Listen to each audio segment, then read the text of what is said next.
একটা বছরে হয় 365 দিন, আর মাসে হয় 30 দিন, আর 7 দিনে হয় 1 সপ্তাহ, আর 24 ঘন্টা একটা দিন। তো এই একদিনে আমি 4 থেকে 5 মিনিটের একটা ভিডিও আপনাদের সাথে শেয়ার করি, আর বাকি সময়টা আমি কি করি সেটা আপনাদের সাথে আজকে বলবো, কি জন্য আজকে এই কথাগুলো। তো হ্যালো এভরিওয়ান, কি খবর, কেমন আছেন সবাই? আশা করি সবাই ভালো আছেন। দূরেও কাছে যে যেখান থেকে আমার আজকের এই ভিডিওটি দেখছেন, আশা করছি ভিডিওটি ভালো লাগবে। তো আমি আজকে যে কথাটা বলছিলাম, আমার কিন্তু বেশিরভাগ সময় বাড়ির কাজকর্ম আর বেশিরভাগ সময়টা রান্নাতে চলে যায়। আর রান্নাতে আমার কয়েক ঘন্টা সময় লাগে, অনেক পদের রান্না করা লাগে। আর আমার বাড়িতে যে কয়জনই সদস্য থাকুক, শুধু আমরাই কিন্তু আমাদের যে রান্নাগুলো করি শুধু একের আইটেম হয় না। যেদিনকে হয় সেদিনকে তো মনে হয় কারো মুখের দিক তাকানোই যায় না, খেতেই পারে না। তো আমার প্রতিদিনই এইভাবে অনেক কয় পদের রান্না করা লাগে। আর যারা আমরা গৃহিণী তারা তো জানি যে রান্না করতে হলে শুধু তো আমি রান্নায় শর্টকাটে যেটুক দেখাই, কিন্তু রান্নার পেছনে তার কোটা বাটনা অনেক কাজই থাকে। তো সেগুলো করতেই একটা দিনে 24 ঘন্টার মধ্যে কতটা ঘন্টা সময়ের পেছনে যায়। তার মধ্যে আছে ঘরদোর পরিষ্কার করা, বিছানা গোছানো, আর বাদ বাকি আদার্স যে কাজগুলো আছে।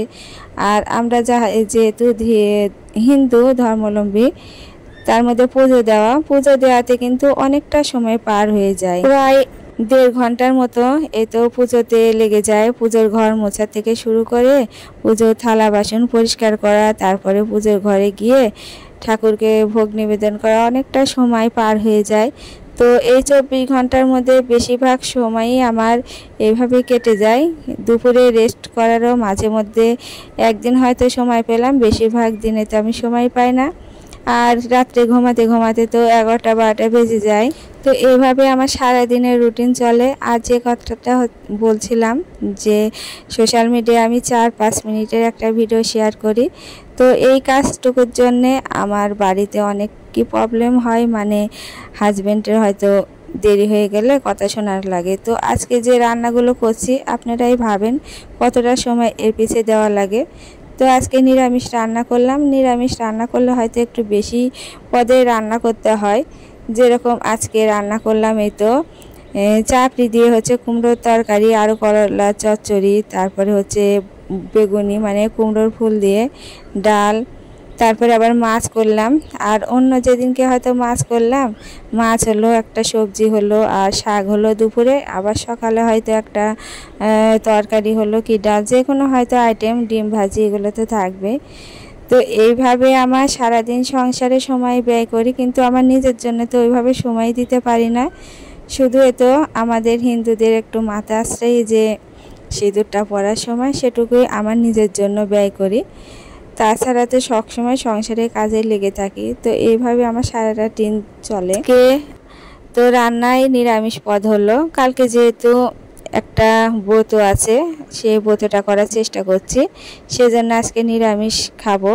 তো আমার জন্য নিরামিষ করলাম, কিন্তু ওরা তো আর নিরামিষ প্রতিদিন খাবে না, তাই না? কারণ কয়েকদিন আগে জন্মাষ্টমী উপাস গেল, 2-3 দিন হলো ওদেরকে নিরামিষই দিয়েছি।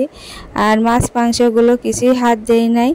আর যেহেতু আমাকে সব কাজ একা হাতেই করতে হয়, সেজন্য আর আমি আর ওগুলোতে হাতও দিই না, রান্নাও করি না। তো আজকে আমার জন্য রান্না করে সরিয়ে রেখে ওদের জন্য তো মাছ টাছ করে দিলাম।